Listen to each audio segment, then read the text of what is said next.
Thanks a lot for everyone being here tonight.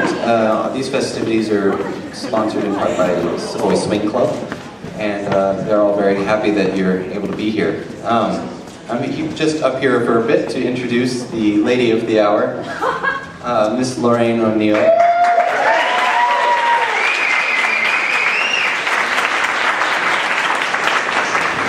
She's really put a lot of work into this. It's grown each time she's done it, and I know you're going to enjoy it. Here's Lorraine. Oh, excellent. Okay.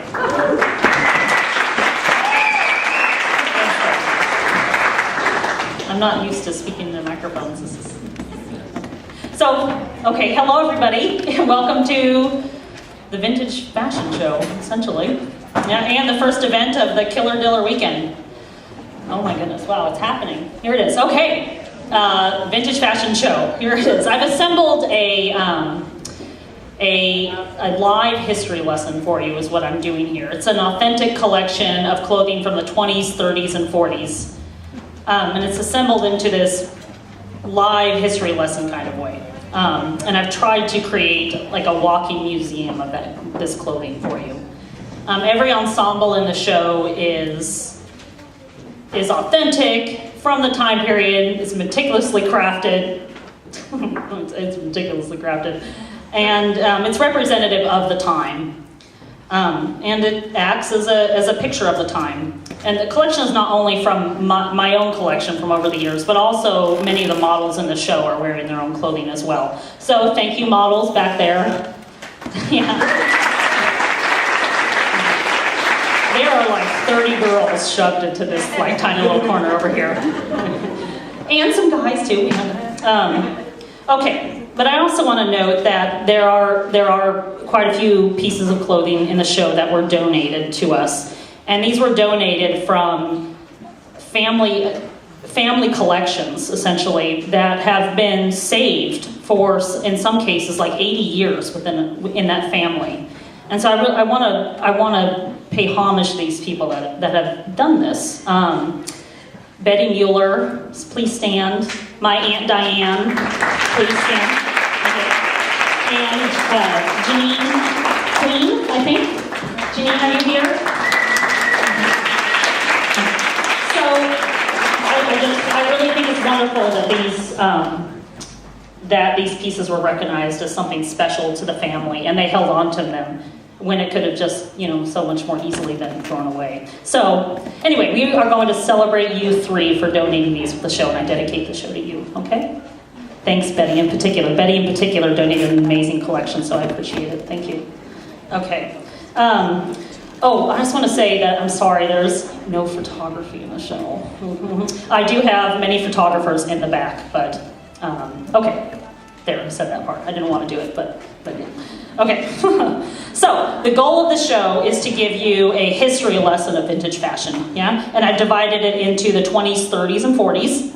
And I, of course, want to give you a pretty picture of vintage fashion, but I also want to give you an understanding of it as well. So for each decade, I'm going to tell you something about how clothing styles and changes in clothing styles tie into the world, essentially, because fashion is really connected to what's going on in politics and such. And this is especially true and especially interesting in the 20s, 30s, and 40s. I'm going to tell you something about what defines each decade's style in clothing, and of course what differentiates it from the other decades.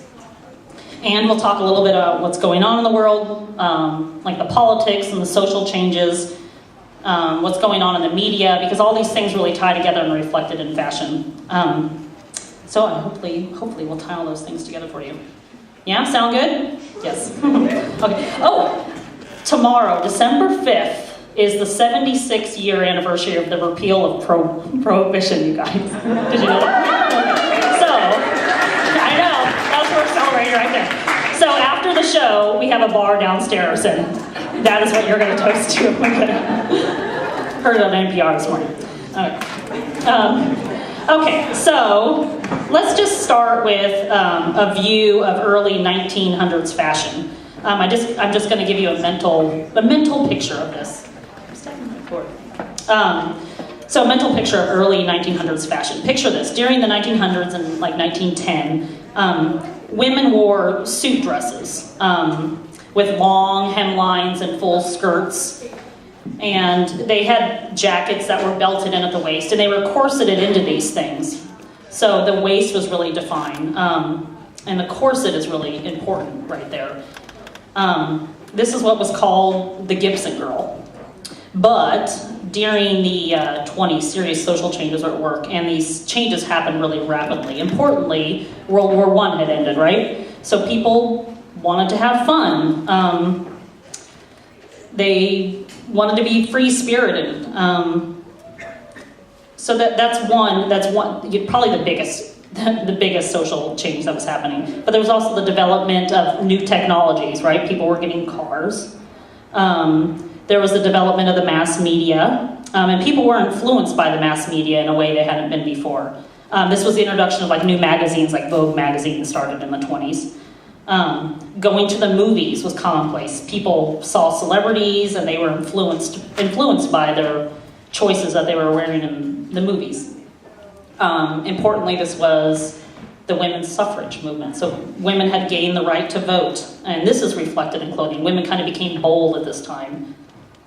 And the corset was discarded. This is a big deal. And pretty scandalous, actually. And this is reflected in clothing. And for all our dancers here, of course, I want to pay homage to this is the time of the birth of the new music called jazz, right? And new dancing styles. So the 20s were just a time of a lot of rapid changes in lots of different social spheres there. And all these elements really tie together into the fashions and can be seen in the style of the 1920s. And fashion changed completely, unlike anything seen before, really. Okay, so thank you everybody for being here. We're going to start with the 1920s, and in the words of Heidi Klum, let's start the show.